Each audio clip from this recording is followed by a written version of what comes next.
Welcome to 20th Century Music and Arts. In this episode, I have part one of my three-part discussion with my friend Byrne Power. This discussion was about popular music since around 1945. In this first episode, we are going to cover the years just after World War II, right up to the hippie era of the late 1960s.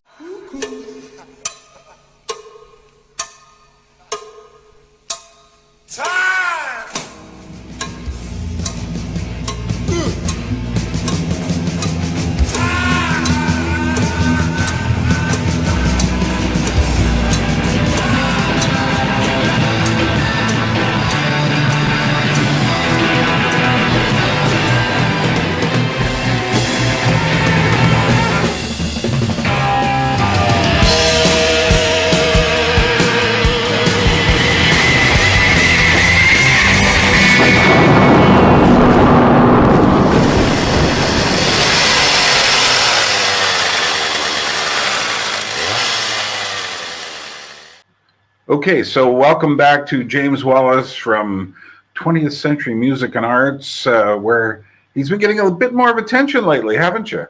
Yeah, I'm getting a few more views here and there, which is really you had that one big run. You hit the guitarist thing, and what was it? Explain that. Guitars, yeah. It was so popular, I had to make another video to add all these people, because in the comments there you forgot this person, this person, this person. So I tried to get as many of them in the follow-up video. And what kind of guitarists were those? Basically people who are going outside sort of the conventional electric guitar playings, or incorporating sort of what we call dissonant or atonal sounds, noisy sounds, very eclectic sounds.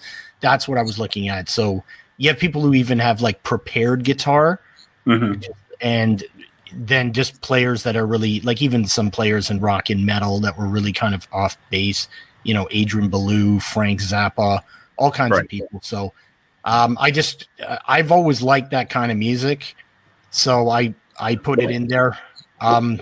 So yeah, and it seemed to be other people are interested in that kind of music too. So. Yeah, I was really surprised by how many people were out there who were like, more of that, but it's funny, there are certain audiences, I guess, just searching for their thing. And then when they find it, they all jump on it. Well, I find people who are really into music, many of them do gravitate towards the more experimental stuff. People are really into collecting and interested in music. So I think that's the sort of audience that did get captivated here. So speaking of prepared, we have prepared for you today. We're going to talk about different musical eras. And I want to define what I mean by musical eras, as opposed to, there are different ways of doing it. You can just do it as genres. So, when did, rock and roll start? And you look through the different, elements that go into making it. Or you can do it by decades. I'm always dissatisfied that way. Like, like talking about film decades, for instance, I am always really miffed by the fact that everyone thinks the decade starts with the 0 and not the 1. So, yeah, technically that's true. That's right. Yeah. So for me, people talk about 80s films, and then the next thing out of their mouth is, The Shining. And I'm going like, The Shining isn't an 80s film. It's a 70s film. It acts like a 70s film. It's in the last year of what I would consider the 70s. By the way, I picked up a horror, just off subject here, a horror survey book from Taschen, this German company. And finally I found a company that did it so that the decades start with the 1 and end with the zeros. Of course, it had to be the Germans to do that, because the Americans are all like, don't worry about it. Well, and also those films are also filmed. That movie was filmed in the late 70s too. So. Well, exactly. I mean, everything about it screams the kind of existential dilemma films of the 70s. Yeah, so, for sure. But anyway, so what we're going to do is look at eras, and eras kind of overlap. So, for instance, pick an era here. The British waves kind of come, they come in, obviously, there's a little prehistory in the UK, come in in a big way in 64, and then they come to a certain peak by 66, but at that point, another British wave comes in. Yeah. And you start to get the heavier blues, the more distorted guitars and such like that. But then in the middle of that, Jimi Hendrix is thrown in, and he was in England. And although his music is certainly not English, but nevertheless, that changes the way the wave goes. So you're looking at these, it's not just genres, but the overlapping, the periods of time. And one of the things we'll talk about later is nobody really has a good name for the period of time in American rock history that goes from, say, 89, 88 to, what do you say, 94, 95 for the serious stuff. Yeah, maybe 96, maybe, about that time. Well, the thing is also, you always have a bit of prehistory to these eras.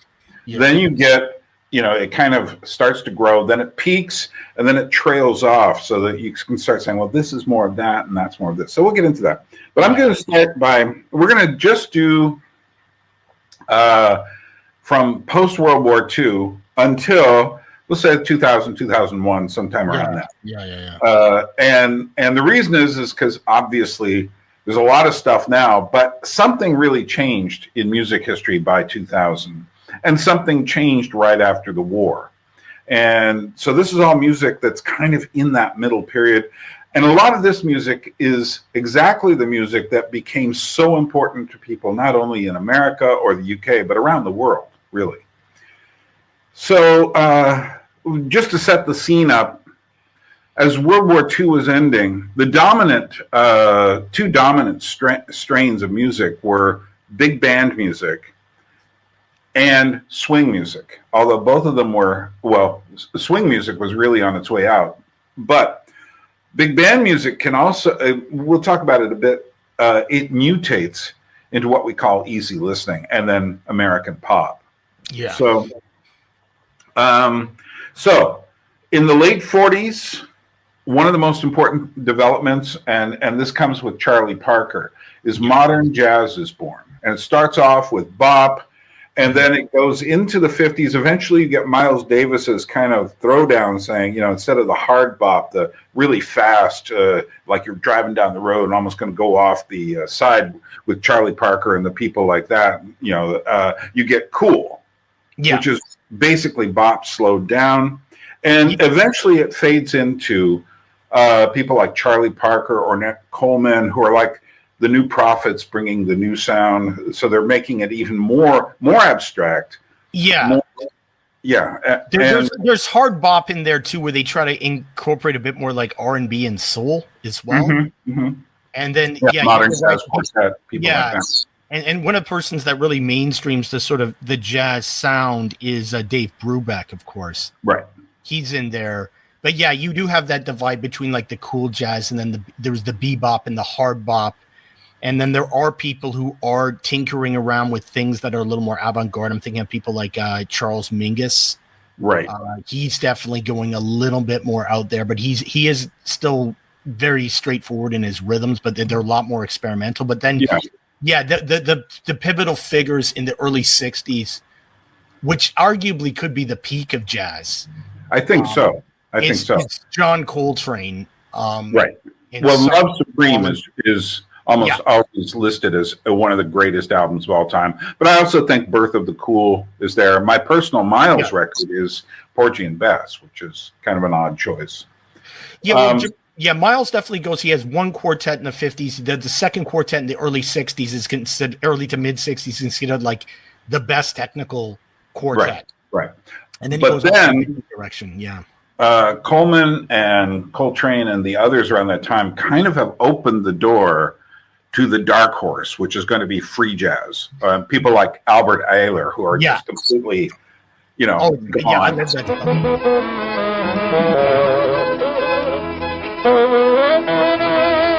Yeah, Ornette Coleman's the guy who does it, and the other guy who does it a lot is Cecil Taylor as well. Right. And very much on the fringes at first. And then that kind of, by that time, jazz is no longer a popular force. However, as we will discuss later, it's got a little stepchild growing that we'll call fusion.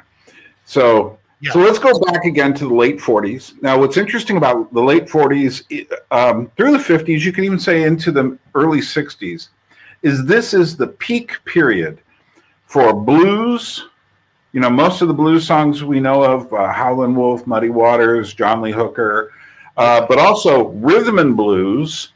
So you have this mixture, and also gospel and country.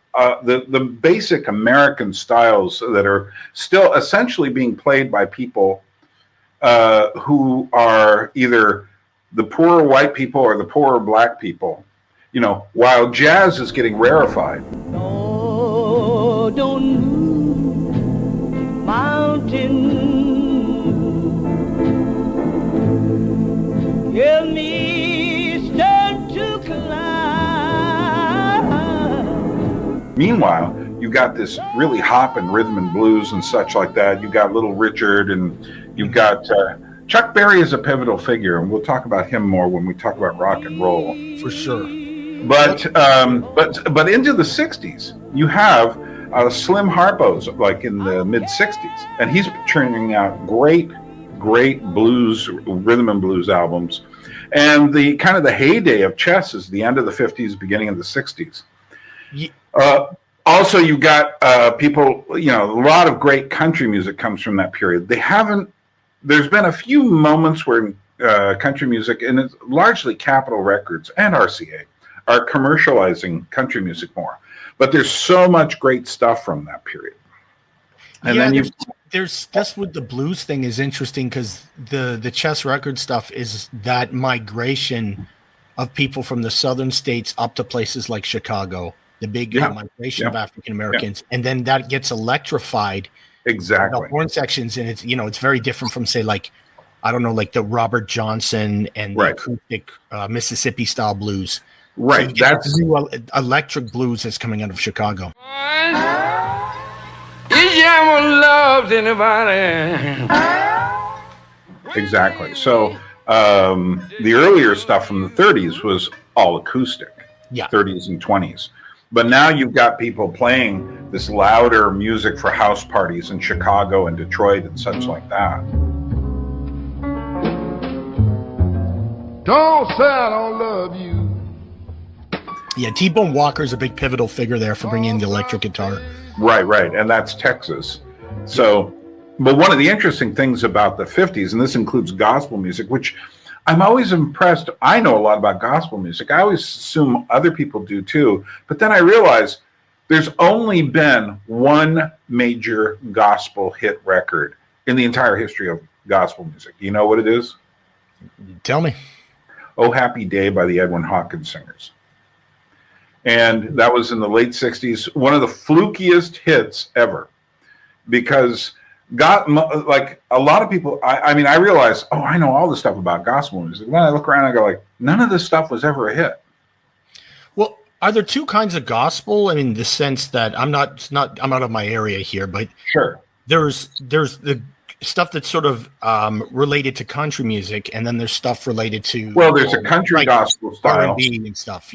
And the stuff that's the black gospel music. Because I remember seeing compilations when I was a kid on the TV for these various like black gospel singers, and they had like these ads for these compilations. Right. Well, even the greatest of all of the 50s gospel singers, who was Mahalia Jackson, who was world renowned. Very few people could name a song, certainly not today, that she is famous for. I mean, you really have to know your music to do that. But I will be doing a early gospel video at some point and talk about the roots and go up through the end of the 60s, when then the commercialization starts to set in.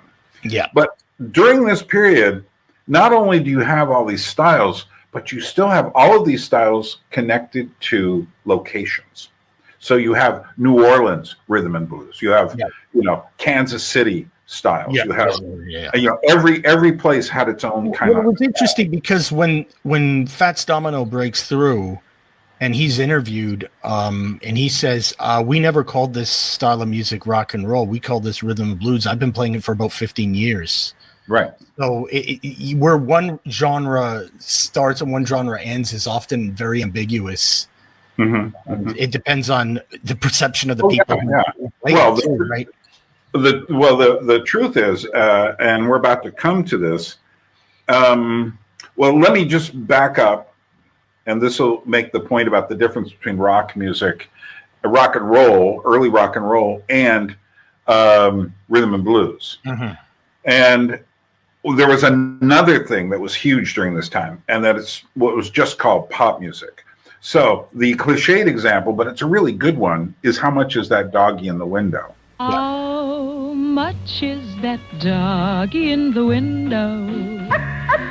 The one with the waggly tail. And if you listen to that song today and realize this was the music kids were supposed to listen to, this kind of, very romantic, sentimental, larger orchestra stuff.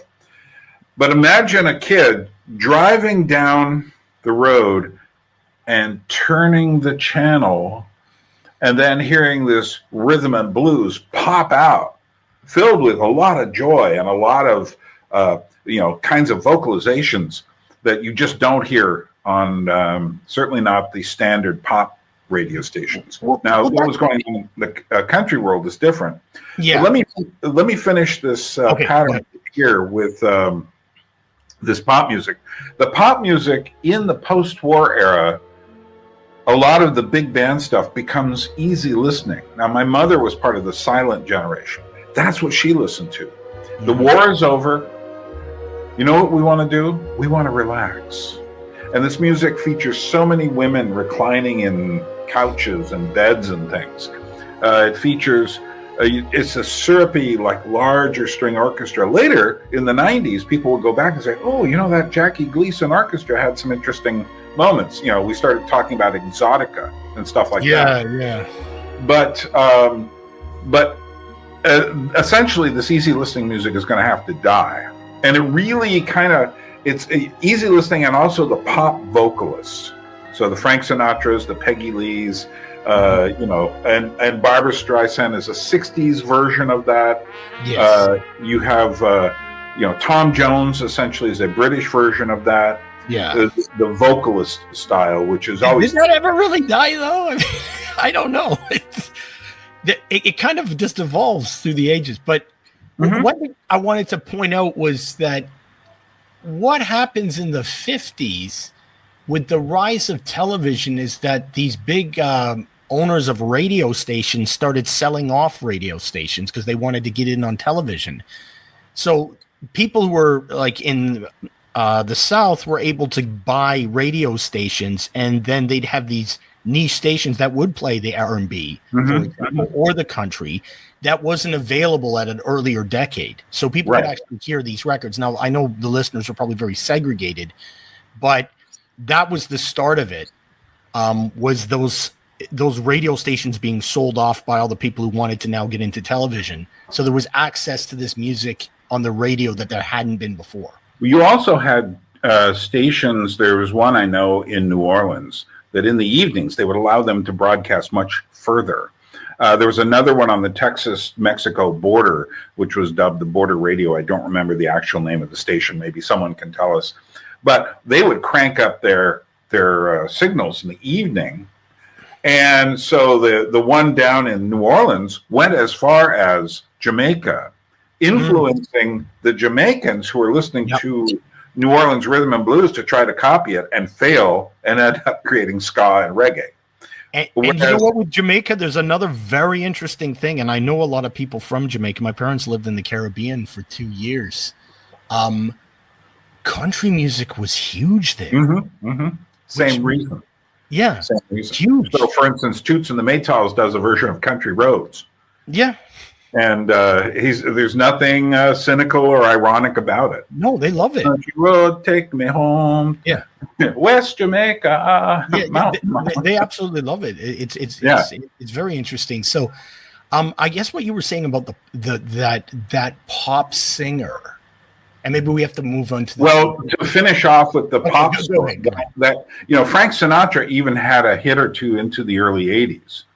And one could argue, and so Barbra Streisand went into that period as well. They morphed over time, And for instance, Barbra Streisand was more connected to disco, and we'll get to that in a while. But The last official easy listening hit that I can think of, and there were a lot of instrumental hits, Theme from a Summer Place or Mr. Ackerbildt's Strangers on the Shore or something like that in the 60s. But by the last one is, I think, Frank Mills' Music Box Dancer from about 79.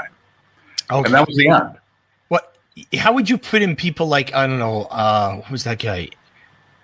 I can never pronounce his name. The guy with the big sideburns. Engelbert Humperdinck, someone like that. Yeah. Well, he's a sub Tom Jones. Yeah, you got all these. Yeah, you got all these singers like that style. Right.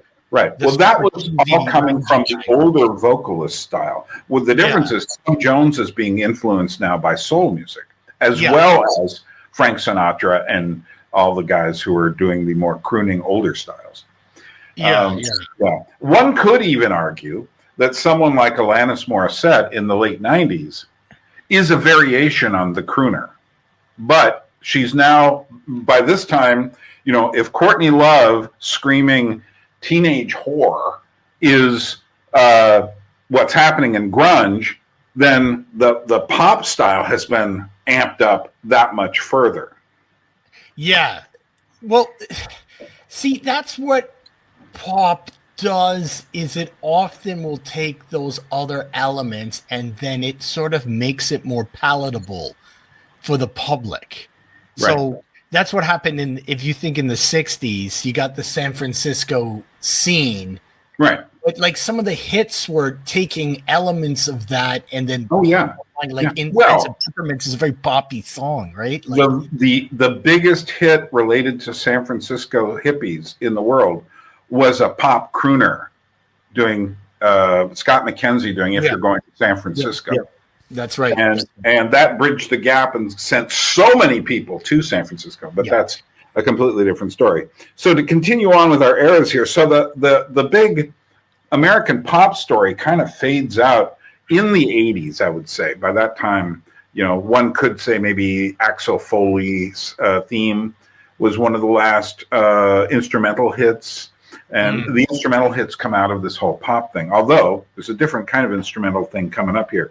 But first, so imagine you're that kid back in the early 1950s, and you're listening to How Much Is That Doggy in the Window, and you turn the dial, and you hear one of two things that are kind of strange. One, you're hearing this Western swing stuff, which by the 50s was getting kind of bizarre. You had people like, what is it? Moon Mullican, who was a big influence on Jerry Lee Lewis, doing this really rollicking barrel house honky tonk music. And that was considered kind of part of the Western swing scene. You had honky tonk music itself, the Hank Williams style. So that's going on over there. And on the other side, you've got Little Richard, and you've got all this stuff, and then the doo-wop stuff. And so what rock and roll became was the country, the doo-wop, and finally in figures like Bill Haley coming from Western swing, or Chuck Berry coming from R&B, or finally Elvis Presley, who unifies them all into one piece. Yeah, there's so many interesting things there, because on the one hand, you've got someone like Jerry Lee Lewis, who's very influenced by boogie-woogie piano playing. Well, I love you, baby, and you ought to know. I like the way that you wear your clothes. Everything about you is so doggone sweet. You got that sand all over your feet. Hey, honey, don't. Well, honey, don't bop, bop, bop, bop. Honey, don't bop, bop, bop. Well, honey, don't.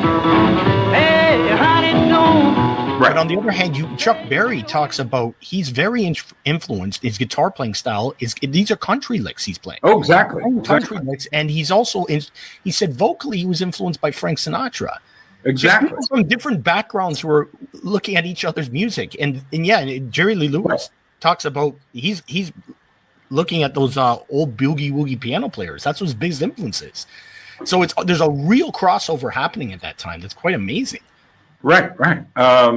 And what's funny is there was a filmed interview with Hank Ballard, who had these kind of spicy hits like, Annie had a baby and all this stuff. Work with me, Annie, and then Annie has a baby. Now we know what working with Annie means. But so this was like 55, 56, this hard R&B stuff. But when asked who his influences were, he holds up a picture of Gene Autry, the singing cowboy. Yeah. Yep. So so now we've got a new constellation of things brewing, and one of the things is you have what is now called rockabilly. It's a retronym because nobody called it rockabilly then. They're like Jerry Lee Lewis has been interviewed, and they will say, well, rock and roll is just rhythm and blues. And you're like, no, rock and roll is rock and roll. So yeah, but what Jerry Lee Lewis means by that is something closer to rockabilly. And yeah, and that's so interesting because I did a whole thing on what was the first rock and roll song, and there was some very early rockabilly that's definitely coming from the country world. And then you have someone like Gory Carter, who you pointed out to me, and I would say that's probably the first rock and roll song, but that's also an R&B song. Like, where these defining lines? That's very interesting. Well, what's happened is by 1955, you now have a cauldron bubbling with these musical styles. So in that cauldron is R&B, variations of R&B, some of it more jazzy, some of it more guitar oriented. But then you've also got gospel music is in there. I know I got to go to ride on the wedding tide. Ride on the wedding tide. As an influence on everyone. I mean, and you look at everyone who was involved with early rock and roll, they're all influenced by gospel because they're all coming from the South for the most part. Ray Charles, for sure. Yeah. Ray Charles, Elvis Presley. I mean, just name someone and I can tell you whether they were or won't. Then you've got country music in there as well. And the country music from that period, sometimes it sounded like rockabilly, sometimes it didn't. And again, if you listen to the early 1950s Western swing and honky tonk music, some of that music sounds like rock and roll too. So it's this, but the cauldron is boiling now. Another element is actually coming from pop music through a long way, from minstrel music, through barbershop quartets, through jazz, through people like the Ink Spots, and then becoming doo-wop. So that's a music that totally disappeared. Like, you can still find the remnants of people playing country music and rock and roll, but the barbershop quartet, I guess there's niche people who play it, but at a cultural level, it really it's now done mostly as a kind of a novelty thing at a country fair or something like that. Hello, hello, hello. But by the late 50s, early 60s, that stuff was huge. Yeah, yeah. Well, I remember hearing barbershop quartets growing up, and they were on television and stuff like that. And there was a horror film recently named after a barbershop quartet song called Skinamarink. But there is the Beach Boys. They're impossible to imagine without barbershop quartets. Oh, that's the biggest influence for sure. Yeah.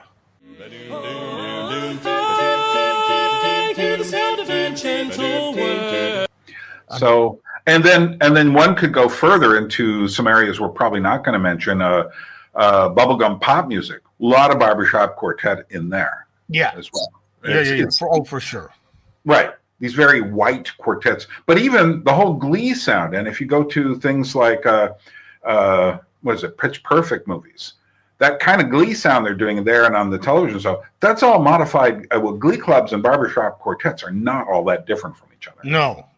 And they go back to the early 1840s with the kind of the darky songs sung by people who were, putting on blackface and stuff. So pretending to be from the plantation, singing about how good life was there. We won't. That's a big story.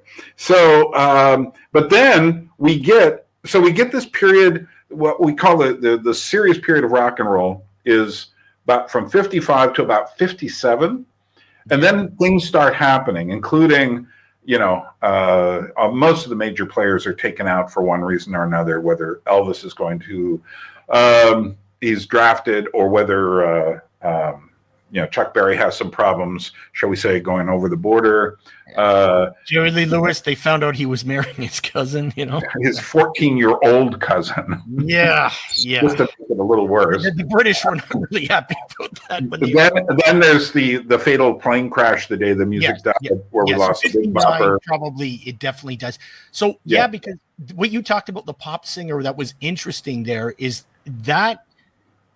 where the industry has the pop singer take exactly over. You have like Fabian. And what they were called then was the teen idol. Yes, but this is also why rock music, rock and roll, takes off in the UK, because a lot of people who were couldn't make money anymore, like Bill Haley, like Eddie Cochran, like they went to the UK, and there's this whole scene where people call themselves they have all these different youth. Well, there was the Rockers, there was the Teddy Boys. The Teddy Boys was first, and then it was the Rockers, and they were full-on greasers.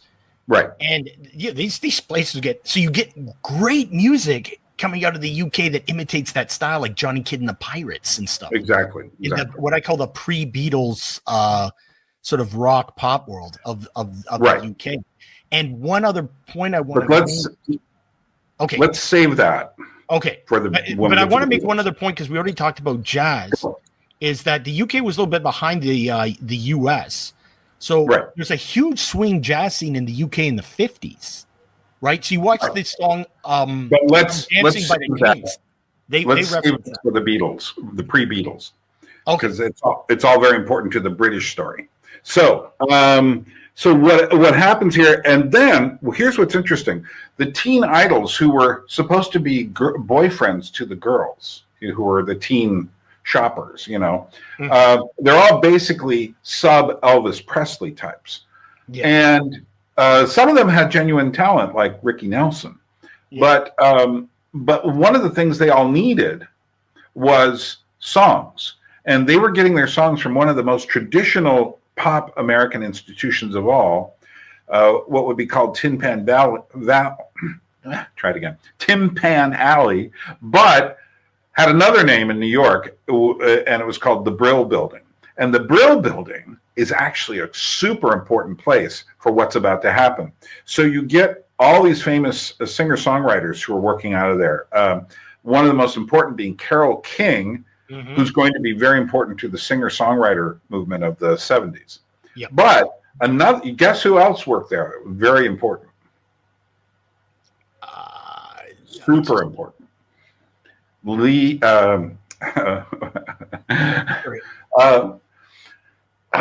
Reed. Oh, yes, that's right. He was there. Right. And then Lou Reed caught up with Bob Dylan, and then came the Velvet Underground. These were people who were writing, like they go to the office, sit at a desk, and write hits. Like it was you walked in and you had a piano and a writing partner. Yeah. But it was like going to an office job. So when we talk about the Beatles, we'll talk about the rebellion against that. But anyway. Right. But the point is, the Brill Building was very important to, for instance, all of the Phil Spector stuff comes out of the Brill Building. Yeah. And that's another thing we have to talk about. Okay. Right. And that's a development out of doo-wop, which leads us to the next story, doo-wop. So this kind of goes, this last rock and roll story goes to about 1964 with the Beatles coming in. However, it continues in a sense with the Brill Building pop. And then you get from the 50s all the way to, we'll say 1969 as a convenient cutoff point, you get from doo-wop starts to emerge this other thing, which would be called soul, with Ray Charles as one of the pivotal figures. James Brown is another. And out of this, you start to get, for instance, what is Motown, if not mostly a development on doo-wop? Yeah. And what is the Stax soul sound out of Memphis, if not a development mostly on rhythm and blues? That's right. And then all of them, there were certain things that happened. One, James Brown begins to amp up his style about 66, 67. Cold Sweat, yeah. Yeah. Then you have another really crucial figure coming out of the hippie world more, and that's Sly and the Family. And what he did added all of this rhythmic energy to everything. And then you had Jimi Hendrix arriving from Mars. And Jimi Hendrix, if you start to think about some of his music, don't think of it as blues. Don't think of it as heavy rock or proto metal or anything like that. Start to think of it as early funk. And then you'll start to go, oh, because So with Jimi Hendrix there, yes. I mean, one thing that did happen with him is he started getting a bit of pressure from the black community, which is why he forms the band of Gypsies. Right. And the band of Gypsies, there's definitely more of a soul funk sound in there. Right. Than he kind of had with his previous band, the Jimi Hendrix Experience. But there's no doubt that even though he was largely playing to white audience, he had a huge impact. And the place you can see that the most is with psychedelic. Well, if you take basically the future is going to be written in 4 places: Jimi Hendrix, Sly Stone, James Brown, and the Beatles' Sgt. Pepper. And Diana Ross, there's an interview where she says, when we heard Sgt. Pepper, everything changed. And the first single they did after hearing it was Reflections, which has this kind of really spacey sound effects. And it sounds like they're coming from another planet. And from there on, you start getting the more psychedelic soul of the next phase of Motown. So that leads us backwards now. And so we're going to go to your pre-Beatles thing. Why don't you talk a bit about the what led up to the Beatles explosion in America? Well, the thing with the Beatles was that there was this rock and roll scene that was happening, and popular music scene that was happening in the UK. My parents are from Scotland, and my mom said that Elvis was so unbelievably huge in Scotland, like godlike. Mm-hmm. And she remembers seeing movies like Blackboard Jungle, and so you had, and when we had that sort of reaction and the rise of the sort of teen idol in the States, these rock and roll acts that were left over were touring in the United Kingdom, and they were influencing a whole subculture there that was coming out of post World War II. There was still rationing in the 50s in the UK at that time, so they were really speaking to a youth that was really, because these are the baby boomers from there too, and they're wanting to rebel a little bit. So you get the rise of British acts that are, and there's one whose name escaped me right now, but the big ones would be Johnny Kidd and the Pirate, and the other one who's a bit more teen idol-y, Cliff Richard. There's the one that, why is the name escaping me now? There's the one that he had a real tragedy. He wasn't super huge, but it's who the Ziggy Stardust character's based off this guy. Right. I'm trying to remember now. I'd love to look it up. But anyway, he's an example. He wasn't a huge artist, but there were people adopting the whole the ducktail 50s greaser look. Right. So you get bands playing. And the other thing is, so this is the most fascinating thing is they have the jazz clubs. Yeah. Okay. Yeah. So and what's weird about them is it wasn't just jazz. They were also behind because of the war and stuff. They were behind on stuff like blues too. So they were getting these blues when anyone would go to the States and pick up a blues record. But you also had guys like Lonnie Donegan doing like basically instrumental blues. Yeah. So you've got skiffle music, which is taking all kinds of like its elements of country, of like and trad jazz and folk, and they're kind of making their own thing by listening to this stuff, and it's very Americana in its approach, even though it's got this British element too.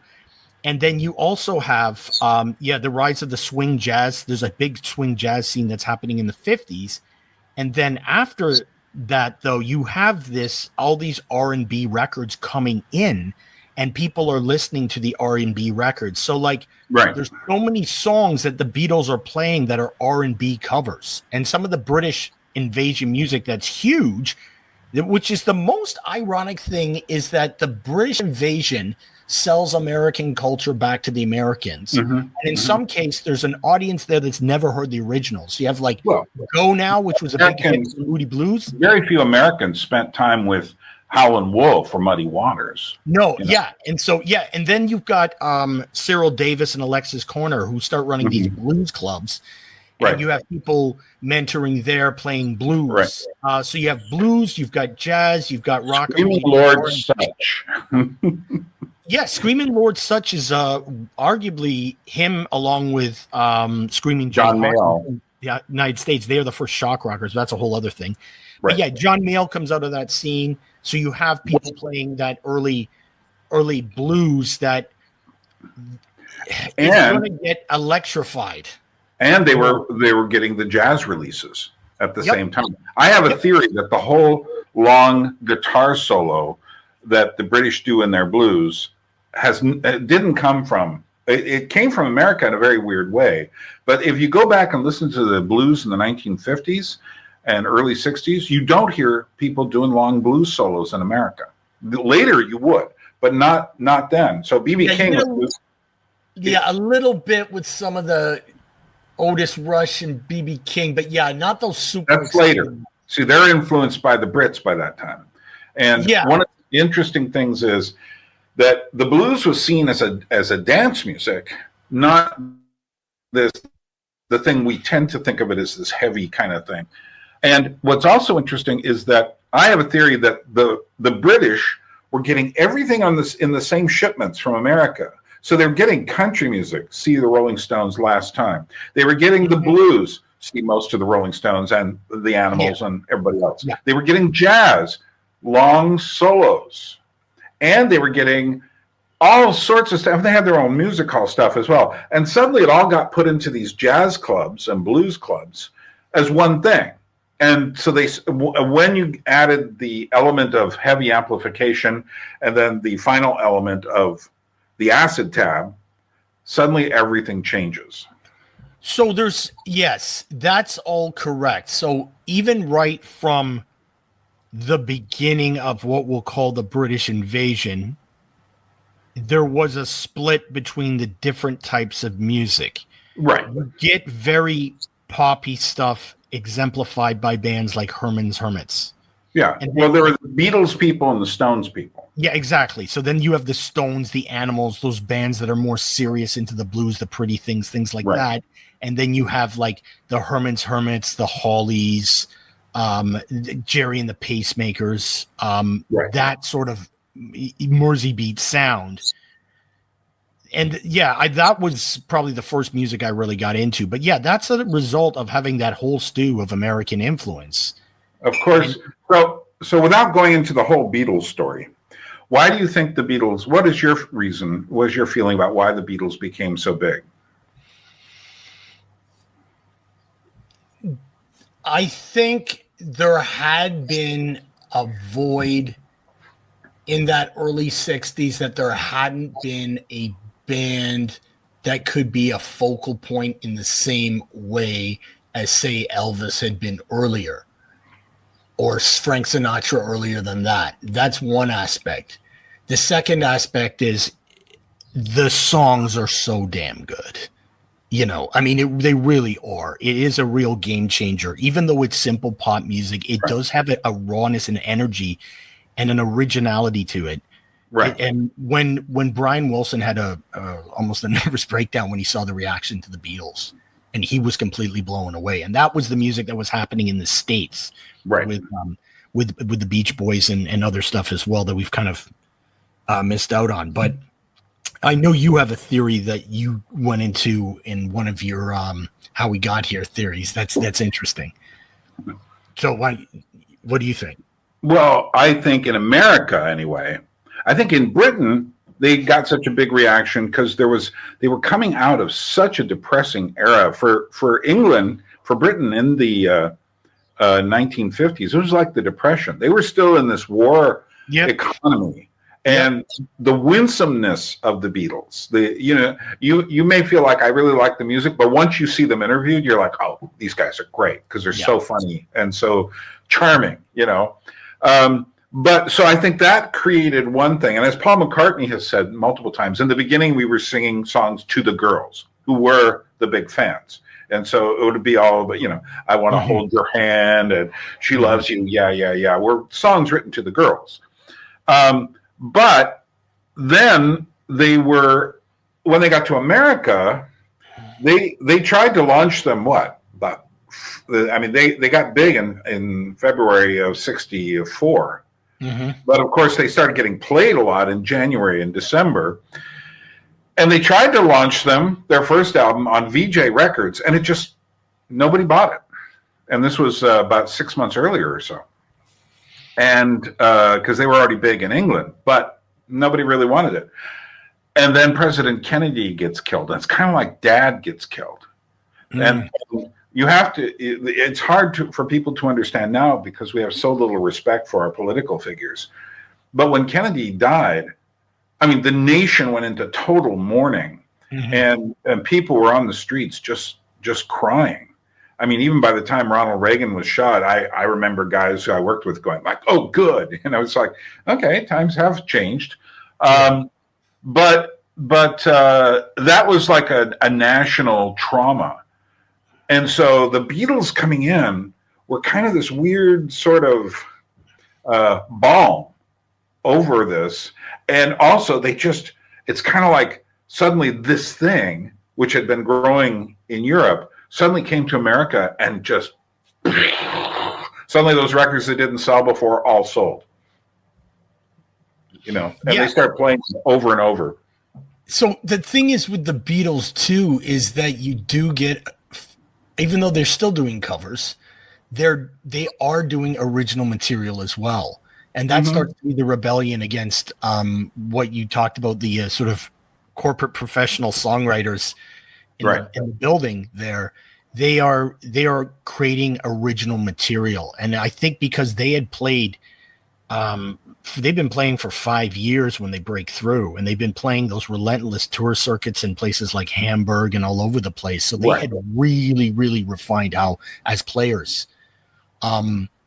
So yeah, it's interesting, that phenomenon we've never exactly seen in the same way. I don't think, like, I've heard stories about they can't hear the planes take off in the LA airport because the screaming. No, it was LaGuardia in New York City. They played right next door in the huge stadium next door.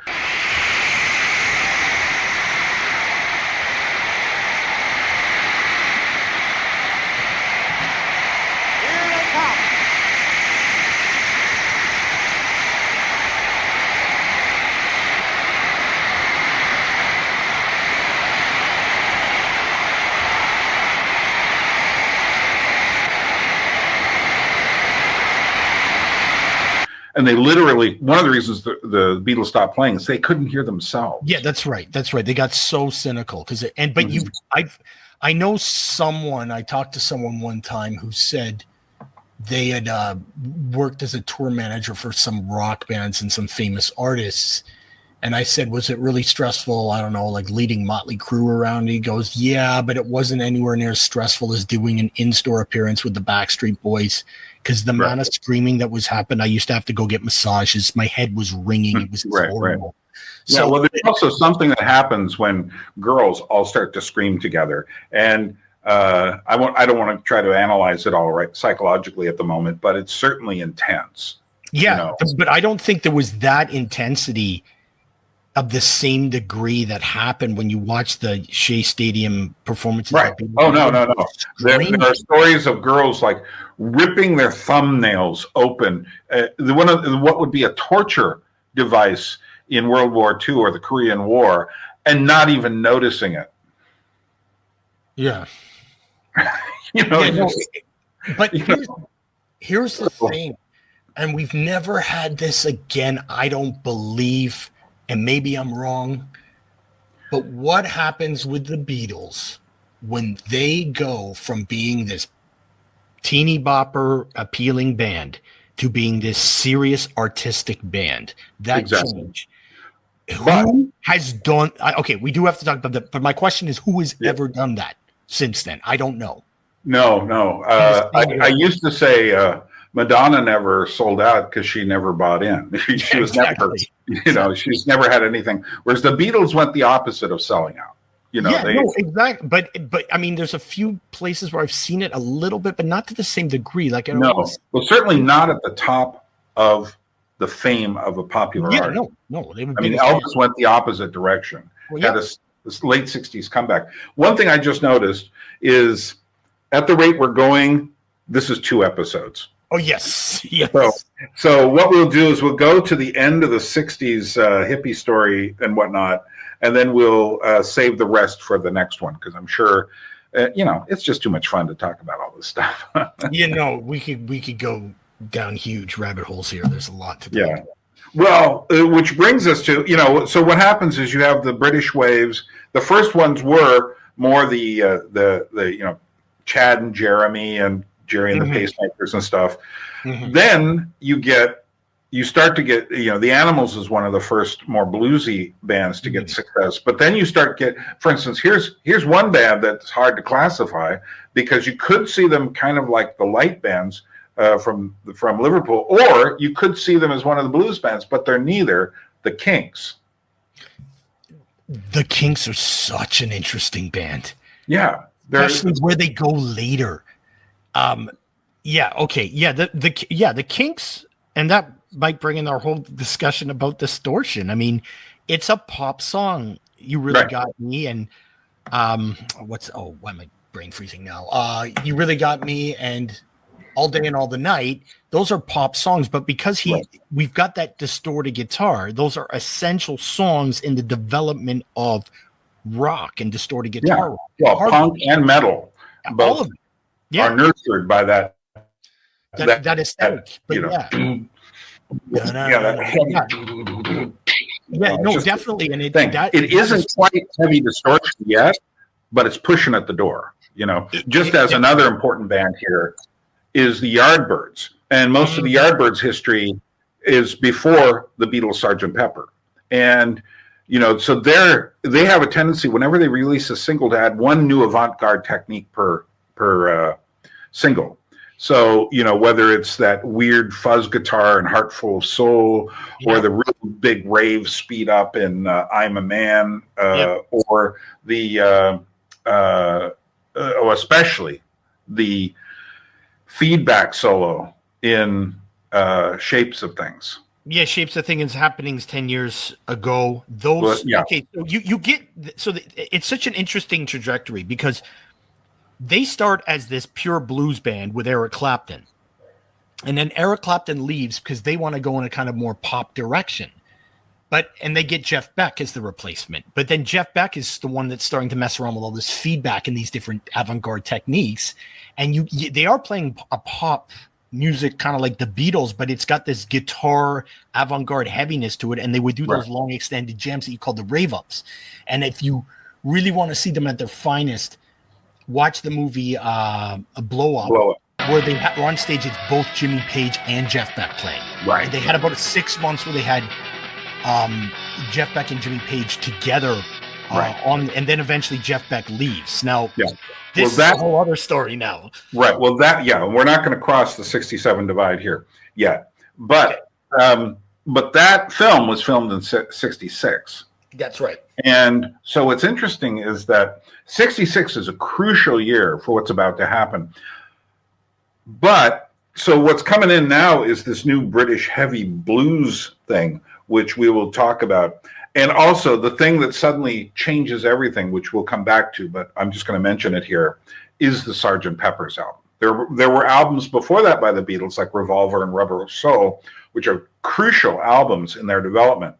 But Sgt. Pepper's changes the world. Right. I think we got to go back to something before. Now we got to go back. So the thing is, all of this development going on in music, the new British scenes, and there were some American variations on that, including the early psychedelic stuff, come from somewhere. And one of the sources is the folk revival movement Yes. of the late 50s, early 60s. Absolutely. Which was a very weird thing because on one hand, they had places like the Newport Folk Festivals where you would have people dancing in clogs on the stage, or they, interestingly enough, you know, that did you see A Complete Unknown? No, I haven't seen it yet. It's worth a watch. But, Okay. you know, the whole thing with Dylan playing electric on the stage, they'd have people playing electric on the stage before that. Johnny Cash in one way was electric. You know, they had Howlin' Wolf singing electric before Dylan did. So, but what it was what really angered them was the fact that Dylan had become kind of like the new Prince of, along with Joan Baez, but she never really changes, but becomes the new Prince of folk music, the future of this thing that has been developing more or less in left-wing circles from people like Leadbelly and Woody Guthrie and Cisco Houston and all these other people from the 30s and 40s, trade union people, organizers, going through. You have Pete Seeger, who essentially is, everyone knows the guy has a communist record and such. And then, but all these people are in this weird, they're in this folky world. And slowly, during the 1950s, the first real folky hit is Tom Dooley by the Kingston Trio near the end of the decade. Yeah. And then you get Joan Baez, who comes across as like, has this, at the time, you know, Phil Oakes would describe it as an unearthly voice. We've heard a lot of different voices since then. What's really happening is this folk revival isn't exactly what it claims. I had a friend of mine come to Alaska and he said, Byrne, can you teach me about folk music? And I said, I have no idea what you're talking about. And he goes like, well, what's the history of it? And I said, there is no such thing. I said, it's all one kind of music or another. So it's like all bluegrass or blues or this or that. All of these are folk styles, you know, and there's some ballads and whatnot. But what's happened is because of the folk revival movement, we tend to think of all this acoustic-y stuff as folk music. Whereas in fact, what it really is, these people don't sound like they're from the farm. They don't sound like they're from the country. I mean, country musicians at the time sounded much more country than these people did. What it is these are well-to-do, affluent students for the most part who are going, you know, their parents are getting money off the GI Bill in the post-war era. They've grown up with a lot. They end up in schools like in New York and Boston and Berkeley and places like that. And if you listen to the music of the folkies, what you're listening to is essentially a straightened out version of actual folk ballads and styles from, you know, the Appalachians or the South or something. And you hear it, it's kind of been ironed out. So you don't hear the funkiness of those other styles. And then, you know, like Joan Baez, I mean, she doesn't sing like she's actually from, you know, some folk situation. She's singing at Carnegie Hall. It's essentially acoustic pop music. And into this comes this guy from Minnesota, Bob Dylan, Mr. Zimmerman, and he's hewing much closer to Woody Guthrie's original style. So he kind of sounds like he's from somewhere. It's a mask, that's for sure, but it's a really good mask. It really works. People are really, you know, in a sense, as he was interviewed once and says, well, you know, how do you see yourself? He says, I kind of see myself as a song and dance man. And everybody laughs and he's laughing. But he knows what he's saying. He knows that he's been wearing masks and taking them off and putting them on. So the Bob Dylan on the cover of The Times They Are A-Changin' looks like he was just blown in off the, you know, off the Oklahoma Dust Bowl. You know, but that's not, you know, that's a mask. That's not Bob Dylan. And that's a thing in music that there's always been people creating that persona of who they are in the front person, and it's not really based on any truth, you know.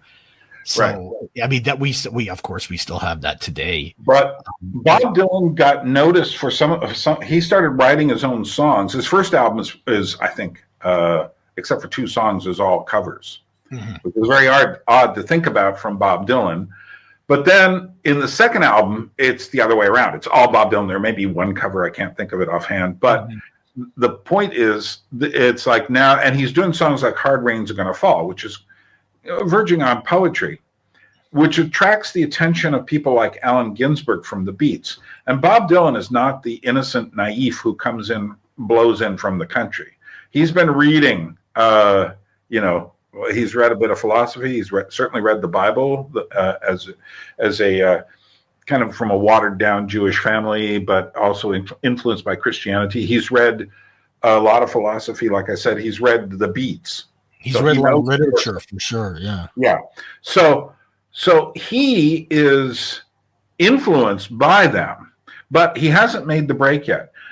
Interestingly enough, the Times They Are Changing album was recorded before Kennedy's death and not released till afterwards. So you would be to say that, oh, well, Bob Dylan just kept going on the way he was after Kennedy's death. It's not true.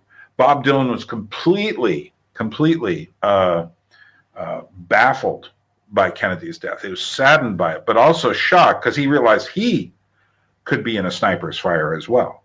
And so he started coming out, you start getting albums like Another Side of Bob Dylan and this sort of stuff where he starts coming out. First, it's like acoustic and poetic, and then he makes the switch into electricity. And here's where the big 60s moment comes. He is taken to see the Beatles play in 64. They end up meeting, not at that moment. There's a story told, and you can see this in Martin Scorsese's documentary, No Direction Home. Dylan's coming back from the concert. He stops at a guitar shop, goes in and buys an electric guitar. Because I think he saw what the Beatles are doing and said, like, wow, that has a big effect, the amplification. Then they eventually meet, and Dylan says something to the effect of, but you guys aren't singing about anything. Yeah, that's right. And this is where they all kind of realize that he doesn't tell them what to write. But if you listen to stuff like Norwegian Wood or stuff off Rubber Soul, and you got to hide your love away, very Dylan-esque. Yeah. It's total Dylan. It's particularly Lennon. Lennon was much more influenced. Yeah, but what that does, though, Dylan, meanwhile, keeps ramping up the game. He does 12-minute songs. He does, a double album full of stuff. No, what is all these? What are all these? Sad-Eyed Lady of the Lowlands. What is that about? He's writing these songs that make you ask questions. And the Beatles are looking over from across the pond, and they're saying, "Can we do that?" Yeah, and they're going like, "Yeah, let's do it." And so the interesting thing about the Beatles is they don't just apply it to the words, they apply it to the music. And it's that moment between the Byrds came along in America and started doing folk rock, is what they dubbed it. And then you start getting all these people doing this folk rock stuff. But then in the UK, the Beatles start morphing. And again, the acid drops into this scene. And that things are going to really start to change, although it takes a while because first it has to happen in San Francisco. And 66 is the pinnacle of that in San Francisco. 66 is the pivotal year. 67 is the year everything changed. Yeah. So there's a couple of things there that we also got to mention. So in the United States, you start getting with the Phil Spector sound, for example. Right. And now the studio, what you can manipulate in the studio in pop records is becoming a factor.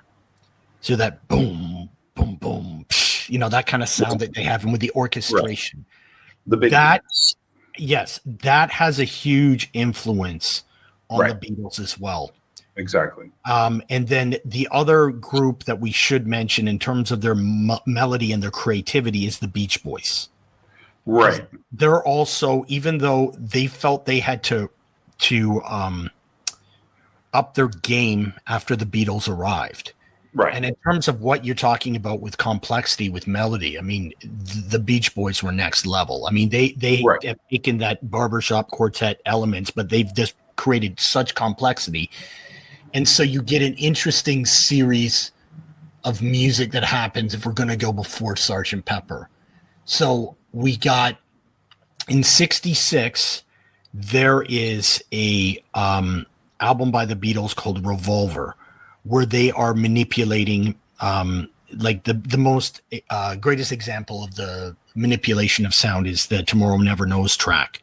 But they're doing all kinds of different instrumentation. You have something like Eleanor Rigby. I mean, that the lyrics of that could come out of a Thomas Hardy novel, for example. So there's this introduction of appreciating literature, and they're also going back to the sort of English aesthetic too, which I've heard Andy Edwards talk about. You get that on Revolver, especially in a track like Eleanor Rigby. Then you get the Pet Sounds album by the Beach Boys, which does. And I would say more importantly, Good Vibrations. Yes, Good Vibrations and the Pet Sounds album with their the theremin on the Good Vibrations. You're having this creativity and this studio manipulation. Now, another factor is Paul McCartney was really into this album called Freak Out by Frank Zappa and the Mothers. And Zappa also is liberated by Dylan. Yeah. He's got all these tendencies of, I would call Zappa a classic kind of eccentric American composer in the style of people like Charles Ives or people like Moondog, who was on the streets of New York. These kind of Harry Partch, people like that. Harry Partch would be another one, exactly. Yeah. So no, definitely. And Frank Zappa, I mean, you're talking about taking Edgar Varese, and these people are doing like stages. What Dylan did for Zappa, it together, that's wild. What Dylan did for Zappa was give him the permission. Yeah. He just looked at us and said, oh, and then he just did his completely other thing, beating everyone else to the punch of just, extraordinary music.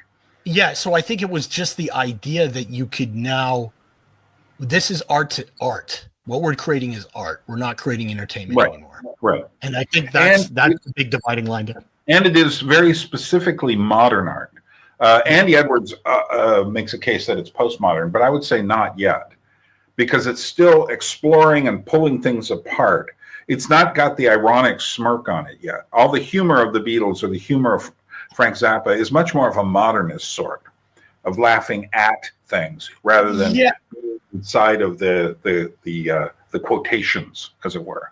I could see, it's not quite maybe Zappa verges on the postmodernism, but the Beatles definitely have that innocence to them, and a lot of all that stuff that comes out of San Francisco definitely has the innocence. Maybe there's the scathing irony though that's in Frank Zappa, that's because on the first album he's ripping apart the whole hippie aesthetic. Right, but Frank Zappa is more like Mad Magazine in a sense. He is this character poking fun at, but that's different than postmodernism. And a lot of people don't. Scathing irony is not postmodern irony. If you want postmodernism, well, David Lynch is a very polite, kind postmodernist. Quentin Tarantino is a lot less so. And the general tenor of most of the media since the 90s has been very postmodernist in that way. It talks about things always in quotations, and after a while you don't even know what they're referring to anymore. But that's a whole other thing. So man, we're going all over the place here. Yeah. Well, we're coming to the end of this section of the story. What happens is 67 is like the musical explosion. So suddenly you get bands like Procol Harum or the Moody Blues, who are following the Beatles and taking their music into more classical directions. You suddenly get the Doors, who are exploring some very dark territory. You've got at the beginning of the year, you've got Cream going off. That's another one we should talk about. Yeah, we'll get back to the British in a moment. But the thing is, and then arriving, like I say, from Mars is Jimi Hendrix into the middle of it. And I think the pivotal moment for the whole thing is the Monterey Pop Festival.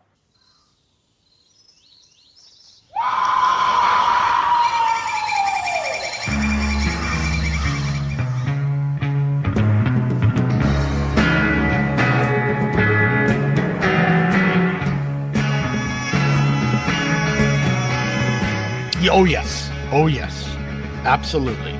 Because you see at that festival that dividing line get cut right there. Right. Because you got acts like The Association and the mamas and the papas who still have that professional. Yeah. That when you talk about that brill building songwriter element. Well, now people call that stuff sunshine pop. Yeah, exactly. And you've got that stuff, and then you've got Jimi Hendrix, humping the amp with feedback, and it's like, okay, well, there's no comparison here. There's a great cutaway in Jimi Hendrix's performance. No, there's a great cutaway. It's actually Janis Joplin shredding her vocal cords. Oh, that's and you can see Mama Cass from the Mamas. Yeah. Yeah, I think she's. And that's what's happening to even that earlier stuff from the '60s. Suddenly, by the end of '67, all the rules had been changed. Oh yeah, for sure. So yeah, you get that performance by Janis Joplin. Ball and Chain it's actually got great distorted guitar. I absolutely love it. Especially the one on the Cheap Thrills album. That's just incredible. But yeah, you've got the heaviness in Janis Joplin, but you also have the introduction of, I think, like the other bands like the Quicksilver Messenger Services, the Grateful Dead, these other bands that are in Jefferson Airplane. They're all in there playing their psychedelic sounds too. Also, you've got Ravi Shankar from India. Yeah, that's right. And what's interesting about that is it's also the beginning of the New Age movement as well. And so all of this stuff is in this one box. It's a fascinating thing to watch. And so bands that had seemed quite cool before that moment suddenly seemed old-fashioned after that. Oh, yeah, for sure. And, Otis Redding he did the Shake song at a fast tempo. He said, Well,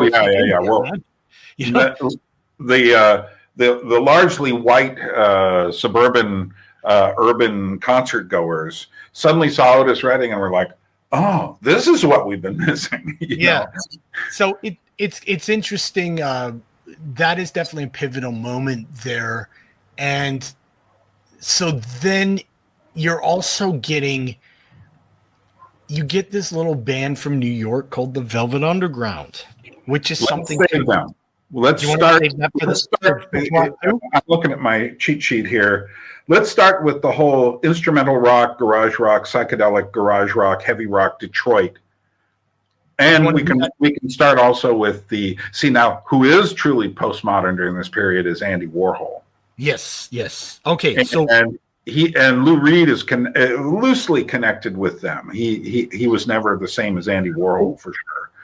But yeah, I just want to mention one more really important track because it's 66 is on the Paul Butterfield Blues record, which was a band. There were American sort of blues bands as well. Paul Butterfield Blues Band.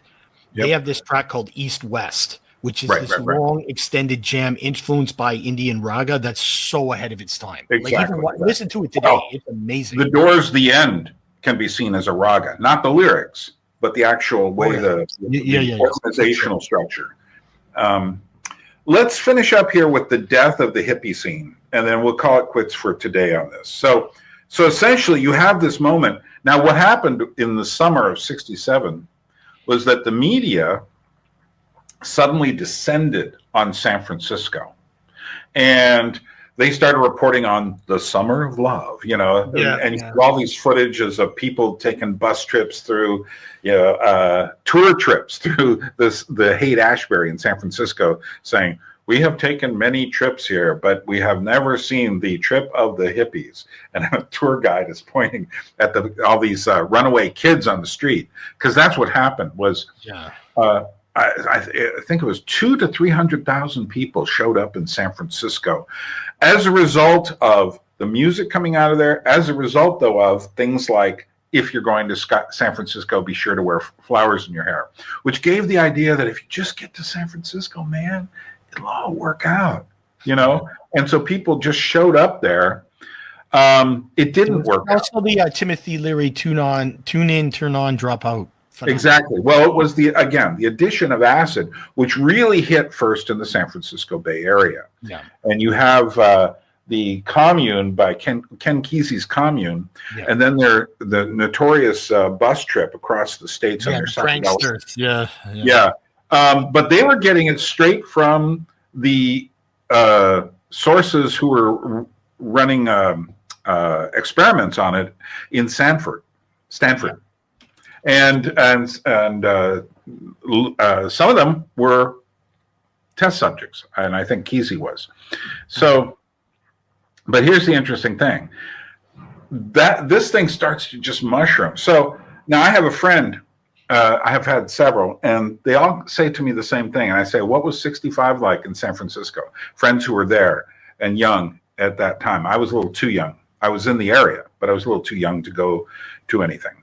So they said, "Oh, '65 was great." Why? There weren't many people involved yet. 66. Well, how was that? Oh, that was the most incredible year. And basically, it all ends at the Love Inn in January of 1966 at Golden Gate Park. 67, I think. 67, yeah. Nobody knew that then. Everyone thought we'd just gotten strong, and they were called it the Gathering of the Tribes. And so they had the politicos, as they would call them, coming over from Berkeley. And the people from Berkeley hated the hippies because they were like, "Come on, man, we got to stop this war that's going on." And the hippies were like, "Man, just chill, man. It's going to be cool. Just take this," you know. Yeah. And they weren't political yet. And so it was this big thing, but also the Beats were there, Ginsberg and some of the others. Yeah. Interestingly enough, Kerouac hated the whole thing. He hated Levy. He hated the hippies who dropped by, you know, the Ken Kesey and his mob. And he was also at that time a completely stone cold alcoholic. Yes, that's correct. Yes. Yeah. And if you watch one of his last television interviews, you just feel so bad for him. And at the same time, he's making some sense, and he's really getting upset with the hippie types. But I think he saw his dream just going down in flames in all of this childishness. And that's one of the things, is the whole thing about the hippie movement was to just become like a child again.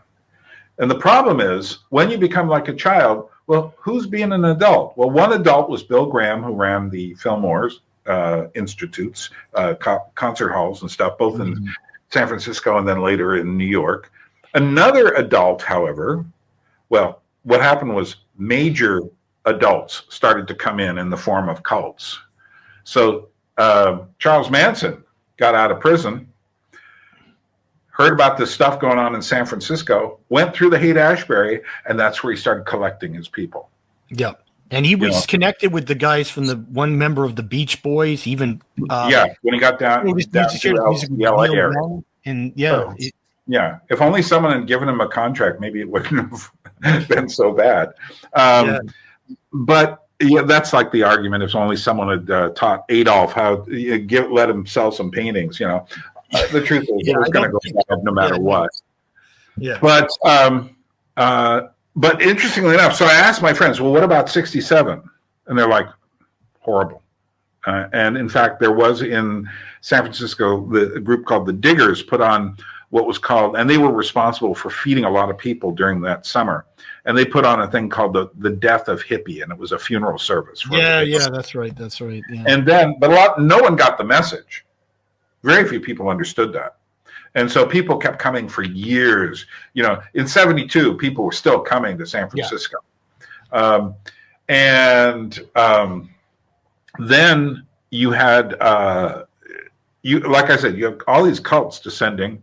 You had people without children. You had people now having overdoses. The drugs had changed. So it went from the ones that you smoked and dropped to the ones you shot with a needle. People were getting totally burned out. I remember a guy in the Jesus People group I was in. See, I learned all this stuff when I became a Christian at the age of 15 in 1970. Through one of these kind of wild and woolly Jesus People groups, I started meeting the burnouts of San Francisco. So there's one guy called, we used to call him Speed Freak Ray, and he could hardly talk anymore because he'd taken so much. But also the dosages of stuff were so intense at that point. But so I asked my friend Vaughn, who is one of these hippies there, what do you think about 69? He goes, like, the apocalypse. Yeah. And it was the apocalypse for the hippie dream.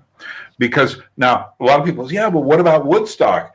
And Woodstock, I think it's George Clinton, Funkadelic Parliament guy, who said, I always thought there should be a presidential candidate, you know, one nation under a groove, George Clinton, would be George Bush and Bill Clinton.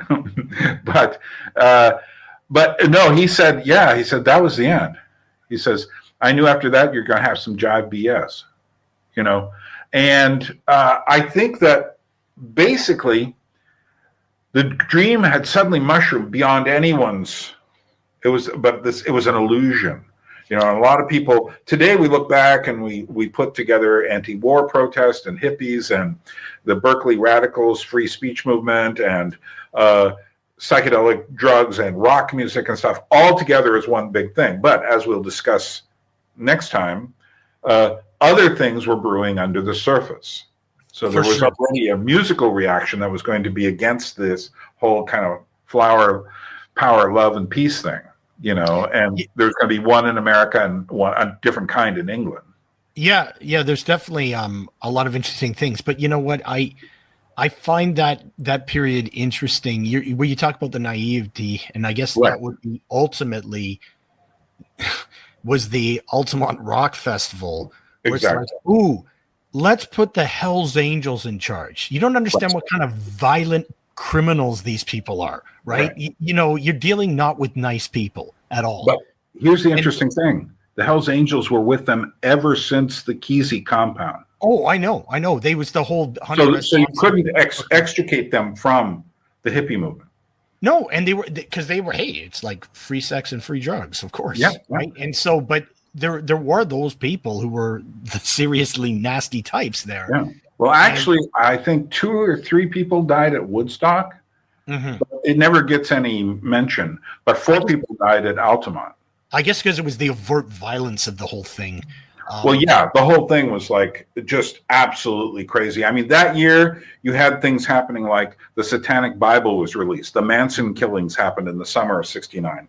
You had just some crazy stuff. I remember after I became a Christian, a lot of the people I knew, as I said, were coming straight out of the hippie scene. And some of them were attending rock festivals and stuff. And this one guy came back to me and he said, yeah, I was up in Oregon and there was a big rock festival there. And he said, and I remember watching a body float down the river without a head, something like that. I'm going like, huh? But it this is also the period which breeds all the worst killers. Yeah, there was the phenomenon of the serial killer that comes out of there, especially in the Pacific Northwest. Probably is there are so many people on the road hitchhiking. Yep. Yeah, and there's also but this is 69 is such an amazing time for music. Like I would honestly say in terms of guitar sound, that's my favorite. Here is my thesis though. And when I do my Jimi Hendrix video, which I hope to do soon, I've got everything ready to do it. I just have to write it. It has to be really come on, well. let's go. Yeah. My thesis is that the reason that Hendrix and metal and intense music took off so much is because that's what people were starting to feel. Yeah. And that this matched the times. But it's so interesting because this is a whole other discussion because we're so against that now. We're so into the saccharine and the polish to such a disgusting degree that the distortion would be liberating from that. Right. But the problem is we've already gone through the rock epic. Yeah. And so nobody really believes, Taylor Swift concerts are not Beatles concerts. And for one reason, she knows how to actually control her followers, which I'm not sure is a good thing or a bad thing. But it's not even musicians. It's all... Well, it's the attitude. Also, what we have now, which they didn't have then, was everyone's got their own personal entertainment system in their hands. Oh, yeah. I mean, that's what I was telling people. I'm watching these concerts of bands reforming, and I remember seeing like some of these metal and punk bands, and those concerts were nuts. And now everyone's out there just holding a phone. There's no mosh pit anymore. Yeah, and then people go, they're holding a phone for the whole concert. Yeah. Which means what? That you were there? You have no other way to prove you were there? And some people are holding it and watching the screen they're holding it on at the same time going, and I'm sitting there going, so what's the point? Or what's the point if you go to a concert and what you're getting is not the little Taylor Swift on the stage, but the big screen of her? Mm-hmm. What are you really watching?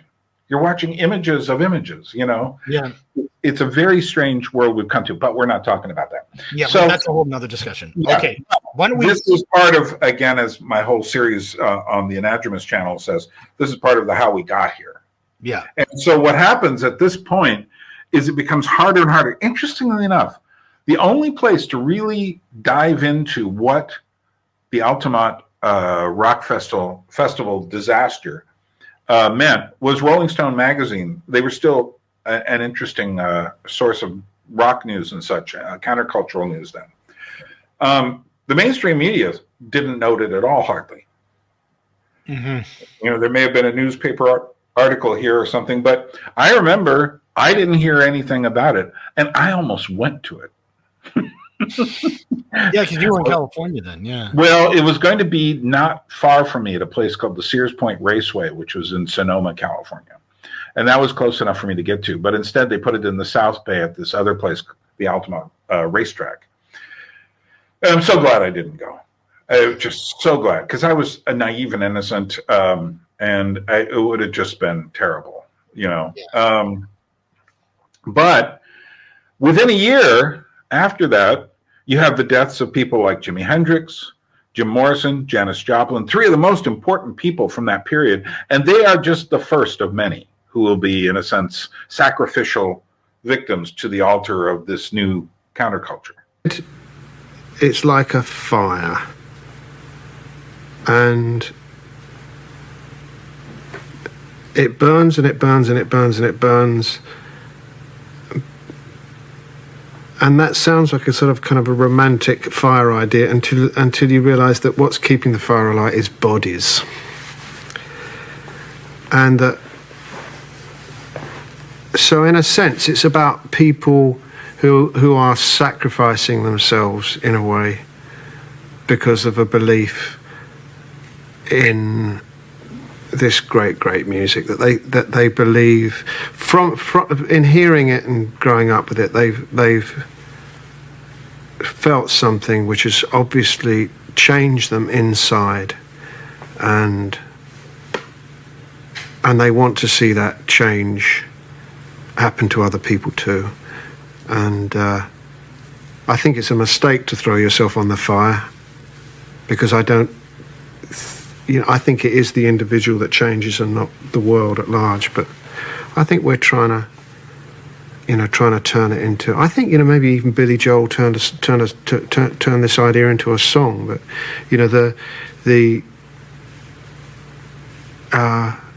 that's how what I think it is. There's always if I walk away from it and say, oh, let it go out, somebody's going to look at me and say, are you kidding? I'll jump on. I'll keep it alive. There'll be a Kurt Cobain or an Eddie Vedder or Ice-T, or there'll be some new people willing to throw themselves on and see what happens. I've always found it interesting that people say that like there was this great peak of the late 60s, but I love the early 70s. I love the music there. I love what it unleashed. But then again, you're starting off from a different presupposition. You're starting off that the heavy sound is the good sound. Well, there's also prog rock. There's all kinds of experimental. Yeah. It just seems like the richness of the music was so good. Have you ever seen the documentary Message to Love, which is about the, I think it's the 1970 Isle of Wight Festival? Yes. Well, Hawkwind, in my video, I have that in my video on Hawkwind, because they play for and that is it is so dark. Oh, yeah. And everything happening. Hendrix would be dead within a couple of weeks after that. Yeah. I think 8 days later.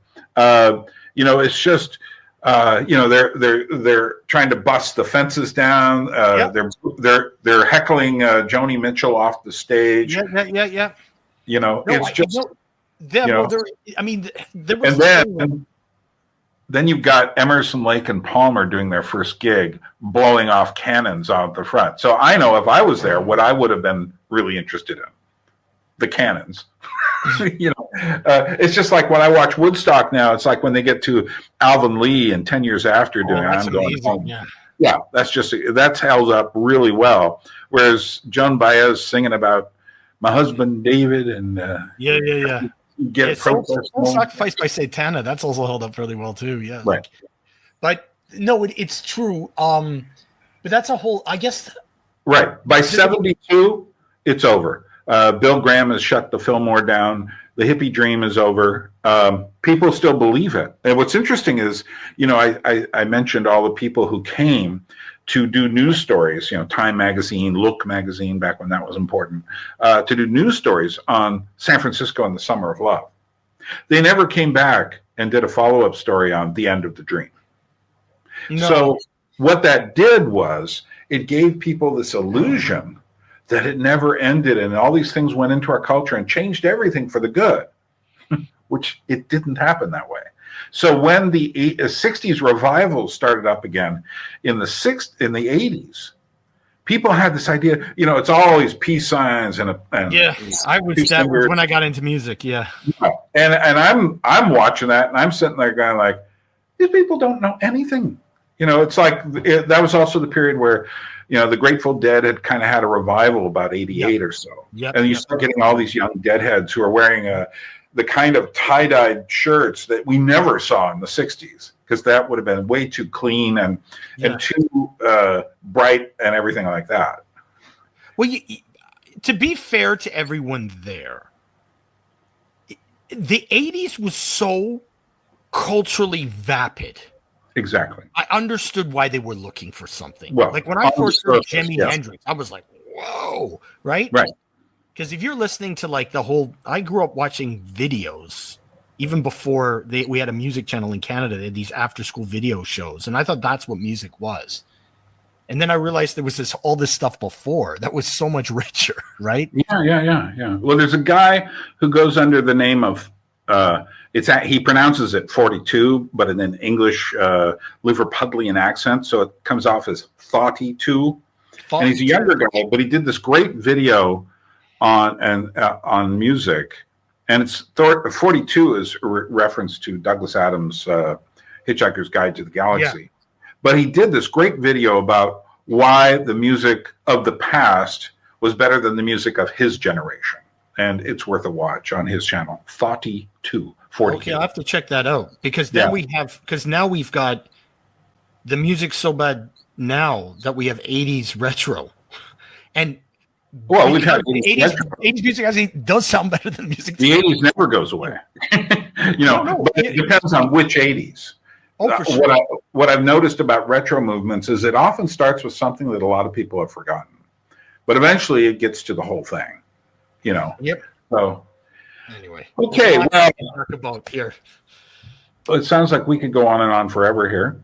So let's break this here. You know what? If we get talking too much, we may have to do this in 3. But let's try to do it in 2 next time. We'll figure out when we can do it. And I'm always good on the weekends. So we'll give ourselves a little break. But this was enjoyable. So let me just say thank you, James, for being with me today. And I'm going to go back and add some imagery to this and say goodbye to the people. I hate not seeing you. All right. I'll see what I can do. All right. Well, thanks for having me on the show, Byrne. It's always great, and it's always good. Thank you for watching 20th Century Music and Arts. Remember to like, share, subscribe, and comment.